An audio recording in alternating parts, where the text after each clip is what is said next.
In this lecture, we're going to learn how to access the data after the instance has been initialized. In some scenarios, we may need to update the data in our app at a later time. For example, let's say we wanted to change the first name to Bob after 2 seconds. That's possible, but first, we need to store the app we created in a variable. We're going to assign the app to a variable called VM.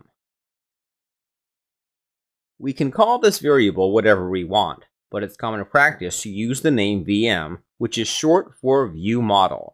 Those two words describe Vue pretty well. The word Vue describes the HTML we have in our document. It's what the user sees when they load our app. The word model describes the data stored in our app. Vue is a framework that focuses on the view and model of an application. The phrase viewmodel is describing the relationship that Vue establishes between the two parts of an application. This is why most examples will use the variable name VM. After the variable assignment, let's invoke the setTimeout function. We'll give it a duration of 2000 milliseconds. Inside the function, we want to change the first name to Bob. To access the data from within the instance, we'll need to set vm.firstname to Bob. Let's stop here for a moment. At first, you may be thinking, this shouldn't be possible. The first name property is inside the data object. So shouldn't this line be vm.data.firstname? Usually, yes. But Vue does something magical behind the scenes to allow you to access the first name property from the object itself directly. It saves you time from having to write a long line of code. It's a process called proxying. I'll talk about what proxies are in a moment. First, let's check to see if this works. I'm going to refresh the page again. After 2 seconds, the name will change from John to Bob. Surely enough, it does. We can use the Vue developer tools to check if the data is changing internally. According to the tools, the data has been updated correctly. This behavior is precisely what we wanted. Vue makes it incredibly easy to access the data from within the instance. Let's take a moment to talk about what's going on behind the scenes because it's important to understand.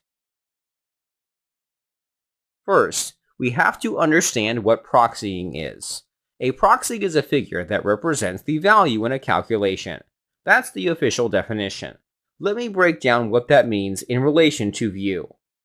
When Vue is initialized, it'll store your data in a property called $data. Therefore, to get the first name, we can use the following: vm.$data.firstname. This line will return the first name from the data object. The problem with this approach is that we have to type quite a bit of code to get the data. It isn't that annoying, but it can be simplified. Vue simplifies the code you have to write by creating proxy getters and setters. They're merely functions that'll take care of grabbing or updating the actual data. This feature keeps your code readable and straightforward. It's done behind the scenes for you.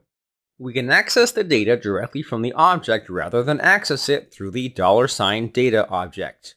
Vue is capable of calling the correct functions that'll access or update the data. The purpose of this is to make it convenient for you, the developer. Proxying is something you never have to worry about setting up. It's a feature built into Vue. This proxying feature is one of the reasons why developers love Vue so much. It's almost like magic. Let's take a look at the code that makes this possible. I'm going to comment out the setTimeout function so that it doesn't disturb us. Then, let's switch back to the console of the developer tools in the browser. Inside the console, I'm going to log the VM variable. We will be able to see the contents because it's a global variable. Right away, there will be a lot of properties and methods defined in the object. Most key names start with either a $sign or underscore. As a side note, Vue likes to assign its own properties with these characters as a way to let the developer know their name's reserved by Vue. You shouldn't try to override these properties. Getting right back on track, scroll down to the very bottom. We want to search for something called getFirstName. Vue creates a set of getters and setters for every data property we create. They are proxy functions that take care of retrieving or updating your data properties.